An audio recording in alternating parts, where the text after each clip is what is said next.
En continuación, con el temario del seminario, bajo el término de neuropatía diabética, se incluye un grupo de diversos síndromes de alta prevalencia en pacientes diabéticos. Para definir la neuropatía diabética se puede aludir a conceptos clínicos, bioquímicos y patológicos. Es el síndrome más común en la polineuropatía simétrica distal, que es una neuropatía sensorial y motora de distribución en guante y calcetín con manifestaciones sensoriales como adormecimiento y disestesia, pero también con manifestaciones dolorosas o positivas. Un médico puede diagnosticar neuropatía diabética al realizar un examen físico y revisar con atención sus síntomas e historia clínica. El médico controlará lo siguiente: la fortaleza y el tono muscular general, los reflejos de los tendones, la sensibilidad al tacto y la vibración. Además, en cada visita, el médico debe controlar si tiene llaga en los pies, piel agrietada, ampollas, problemas de articulaciones y huesos. Junto con el examen físico, es posible que el médico realice o solicite análisis específicos que facilitan diagnosticar la neuropatía diabética, como es lo siguiente: prueba de filamento. El médico cepillará una fibra de nylon suave sobre las áreas de la piel para evaluar tu sensibilidad al tacto. Análisis sensorial cuantitativo. Este estudio no invasivo se utiliza para evaluar la respuesta de los nervios ante la vibración y los cambios de temperatura. Pruebas de conducción nerviosa. Esta prueba mide la velocidad con que viajan los impulsos eléctricos en los nervios. Electromiografía. Este estudio se suele realizar en conjunto con las pruebas de conducción nerviosa. Sirve para medir las descargas eléctricas que se producen en los músculos. Y las pruebas autonómicas. Si tienen síntomas de neuropatía autonómica, es posible que se deban realizar pruebas especiales para determinar la manera en que la presión arterial cambia mientras ésta está en diferentes posiciones. La neuropatía diabética es un tipo de daño en los nervios que puede producirse si tienes diabetes. Según los nervios afectados, los síntomas de la neuropatía diabética pueden abarcar desde dolor y entumecimiento de las piernas y los pies, hasta problemas digestivos, urinarios, vasos sanguíneos y el corazón. La clasificación actual de la neuropatía diabética, de acuerdo a la afectación clínica, puede ser simétrica, como la polineuropatía sensitiva primaria, una neuropatía autonómica, que es asimétrica. En la clasificación anatómica, dependiendo de su etiología y clínica, puede ser estructural a través de la raíz del nervio, como el trastorno de la radiculopatía, que su etiología es vascular metabólica, y signos y síntomas: dolor y pérdida sensorial en la distribución de un dermatoma. La estructura nervio craneal o nervio espinal mixto es un trastorno mononeuropatía de etiología vascular y presenta dolor, debilidad, cambio en los reflejos, pérdida sensorial en la distribución del nervio espinal mixto o del nervio craneal. Terminales nerviosas, polineuropatía, etiología metabólica, pérdida de la sensibilidad en guante y calcetín, debilidad periférica leve o ausencia de los reflejos. Nervio terminal y músculo, un trastorno amiotrofia, etiología metabólica que presenta dolor del músculo, debilidad proximal de extremidades, hipotensión postural, anhidrosis inmunológica e impotencia. Y la estructura en los ganglios simpáticos es un trastorno de neuropatía autonómica de etiología vascular que presenta gastropatía y atonía vesical. En el diagnóstico diferencial no existe rasgo específico que permita distinguir una polineuropatía simétrica debida a diabetes de otras comunes de polineuropatía periférica, que deben ser excluidas de otras condiciones menos comunes que pueden simular una neuropatía diabética. Entre estas incluye siringomiela, síndrome de Guillain-Barré, una neuritis inflamatoria aguda, una neuromiopatía hipoglucémica, una herniación de disco intervertebral, causas ortopédicas, miopatías. El síndrome del túnel del carpo se trata de una condición producida por el aumento de presión sobre el nervio mediano a nivel de la muñeca. Es descrita como una neuropatía de compresión sintomática que se define como una mononeuropatía o radiculopatía causada por la distorsión mecánica paulatina y producida por el aumento en la fuerza de compresión. En los hallazgos semiológicos, hablemos primeramente sobre su causa. Es un síndrome idiopático, pero hay factores de riesgo asociados con esta condición. Los más significativos son las posturas prolongadas en condiciones extremas de flexión o extensión de la muñeca, el uso repetitivo de los músculos flexores y la exposición a las vibraciones. En general, cualquier causa que reduzca el área del túnel del carpo o que aumente su presión puede conducir a los síntomas. podría haber una predisposición congénita. El túnel carpiano es simplemente más pequeño en algunas personas que en otras. Otros factores que contribuyen incluyen traumatismo o lesión de la muñeca que causa inflamación, como un esguince, una fractura, obesidad, sobreactividad de la glándula pituitaria, hipotiroidismo, artritis reumatoide, problemas mecánicos en la articulación de la muñeca, estrés laboral, uso repetitivo de herramientas de manos vibrantes, retención de líquidos durante el embarazo o la menopausia, el desarrollo de un quiste o tumor en el canal. En algunos casos no puede identificarse ninguna causa. Los síntomas. Tiene un comienzo gradual.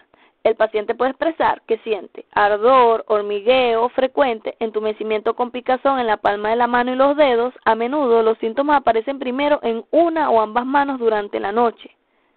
La disminución de la fuerza de agarre podría dificultar cerrar el puño, así sujetar objetos pequeños o realizar otras tareas manuales. En casos crónicos o no tratados, los músculos de la base del pulgar podrían atrofiarse. Alguna persona no puede discriminar entre calor y frío al tacto. Entre el diagnóstico. El comienzo con el inicio de los síntomas. Parestesia, principalmente nocturna. Factores de provocación, posición de las manos y los movimientos repetidos. La actividad laboral, uso de herramientas que vibren. Localización del dolor y la irradiación, que es el dolor en la muñeca que a veces puede irradiarse a hombro o brazo completo. Maniobras que alivian los síntomas como el apretón de mano, cambiar constantemente de posición. Factores predisponentes, diabetes, obesidad, poliartritis crónica, mixedema, acromegalia, embarazo, etc. Los deportes como el béisbol, el físico-constructivismo y las pruebas utilizadas para provocar los síntomas son el panel y el Tinel. Un examen físico de las manos, brazos, hombro y cuello puede ayudar a determinar si las quejas del individuo están relacionadas con las actividades diarias o con un trastorno subyacente y pueden descartar afecciones dolorosas que imitan el síndrome del túnel carpiano. La muñeca se examina para detectar dolor, inflamación, calor y decoloración. Debe probarse la sensación de cada dedo y los músculos en la base de la mano. Deben examinarse para evaluar la fuerza y los signos de atrofia. Los análisis de laboratorio de rutina y la radiografía pueden revelar diabetes, artritis y fracturas. Los médicos pueden usar pruebas específicas para intentar producir los síntomas del síndrome del túnel carpiano, como la prueba del Tinel. El médico golpetea o presiona sobre el nervio mediano en la muñeca de la persona. La prueba es positiva cuando se produce hormigueo en los dedos o una sensación parecida a un shock. La prueba de Palen o de flexión de la muñeca implica hacer que la persona sostenga sus antebrazos verticales, apuntando con los dedos hacia abajo y presionando juntos los dorsos de la mano. La presencia del síndrome del túnel carpiano se sugiere si uno o más síntomas como hormigueo o aumento del entumecimiento se sienten en los dedos en un minuto. Los médicos también pueden pedirle a las personas que intenten hacer un movimiento que produzca los síntomas. A menudo es necesario confirmar el diagnóstico usando pruebas de electrodiagnóstico, que es un estudio de conducción nerviosa que se colocan electrodos en la mano y muñeca, se aplican pequeños shocks eléctricos y se mide la velocidad con la que se transmiten los impulsos nerviosos. En la electromiografía se inserta una aguja fina dentro de un músculo. La actividad eléctrica vista en una pantalla puede determinar la gravedad del daño sobre el nervio mediano. Las imágenes ecográficas pueden mostrar el deterioro del movimiento del nervio mediano. Las imágenes por resonancia magnética pueden mostrar la anatomía de la muñeca, pero hasta la fecha no ha sido especialmente útil para diagnosticar el síndrome del túnel carpiano. En este mismo orden de ideas, hablaremos sobre el síndrome radicular. Cada raíz nerviosa o nervio raquídeo está formado por la unión de dos raíces, una raíz anterior motora y una raíz posterior sensitiva. Las dos raíces se unen en las proximidades del ganglio raquídeo, estructura clave en la patogénesis del dolor radicular. Las hernias discales y la enfermedad degenerativa artrósica de la columna son responsables de la gran mayoría de los dolores radiculares. El mecanismo fisiopatológico de la producción del dolor radicular no ha sido completamente establecido. Probablemente factores mecánicos, isquémicos e inflamatorios actuarían conjuntamente, procesos que pueden dar origen a un dolor radicular. hernias de disco, tumores, infecciones, traumatismo, entre otros. Una correcta historia clínica y exploración orienta el diagnóstico que confirmará la resonancia magnética. La compresión de un nervio periférico normal usualmente no causa dolor, pero sí insensibilidad, parestesia y paresia. La compresión mecánica de una raíz espinal induce una respuesta similar. Parece que la inflamación de la raíz nerviosa es un factor crítico que debe estar presente para que se origine el dolor radicular. La semiología radicular es ante todo sensitiva, dolor radiculargia. Es el trayecto bastante bien definido que es el de una raíz permanente, pero exacerbado por la tos, defecación, movimiento del raquis y maniobras que traccionen de la raíz, parestesia espontánea o provocadas por el roce. Sin embargo, los signos objetivos, la hipoestesia o anestesia, son discretos. Los déficits motores son mucho menos frecuentes y afectan exclusivamente a los músculos inervados por la raíz o raíces lesionadas. Ningún músculo recibe inervación de una sola raíz. La hiporreflexia o arreflexia osteotendinosa y los trastornos vasomotores como cianosis, palidez, frialdad complementan el síndrome radicular. Síndrome medular. Implica la compresión del saco dural y su contenido, como lo es la médula espinal, cono medular y la cola de caballo, ya sea por compresión extradural o intradural. Los tumores metastásicos son la principal causa, seguido de los tumores primarios. Se manifiesta por parestesia, principalmente en las extremidades inferiores, la alteración del sistema nervioso autónomo, donde se agrupa en pérdidas o retención por alteraciones esfinterianas, y en impotencia, la pérdida aislada de la función intestinal o vesical.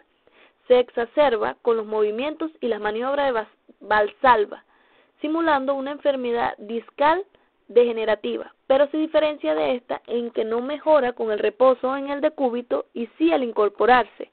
La confirmación del diagnóstico clínico está basada sobre todo en las pruebas de imágenes, radiografía y resonancia magnética. Para finalizar, el síndrome de Guillain-Barré es una enfermedad monofásica con una duración menor a 12 semanas. Inicia generalmente con parestesia y debilidad distal de miembros inferiores.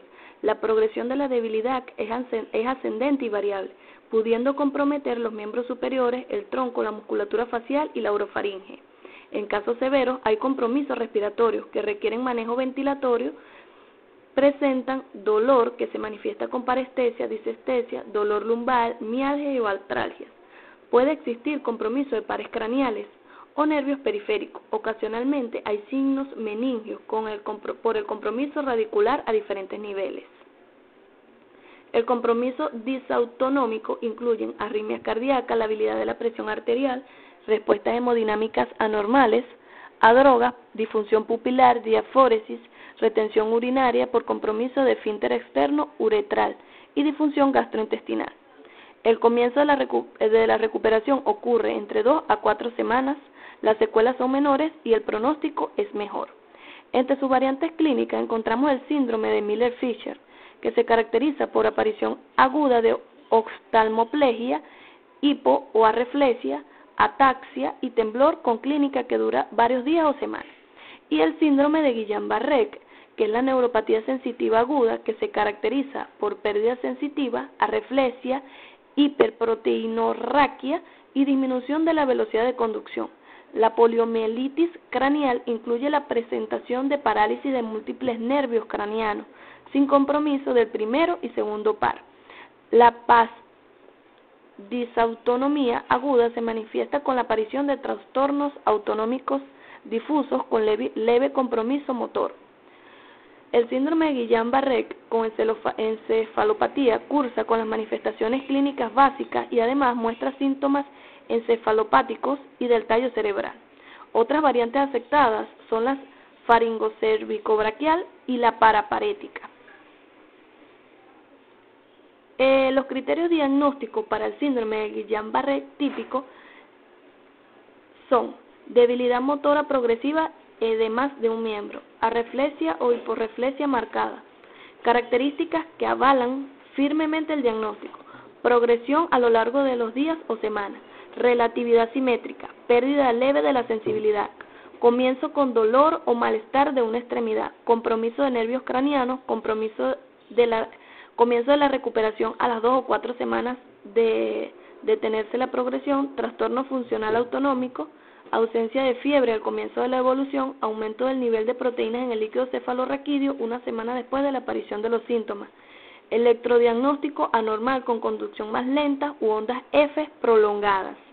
En el diagnóstico diferencial lo haremos con 1, las mielopatías, mielitis transversa, mielopatía por compresión, neoplasia; 2, con infecciones, poliomielitis, difteria, infección por VIH, botulismo, miositis viral aguda, ataxia cerebelosa aguda, parálisis por garrapata; 3, con neuropatías tóxicas, organofosforadas, metales pesados, etc. Por fármaco, las nitrofurantoínas, las miopatías metabólicas, las parálisis periódicas; 6, los errores innatos del metabolismo, enfermedad de Lake, las porfirias; y 7, otras como deficiencia de tiamina, mononeurosis múltiple, vasculitis, poliomielitis y miastenias graves.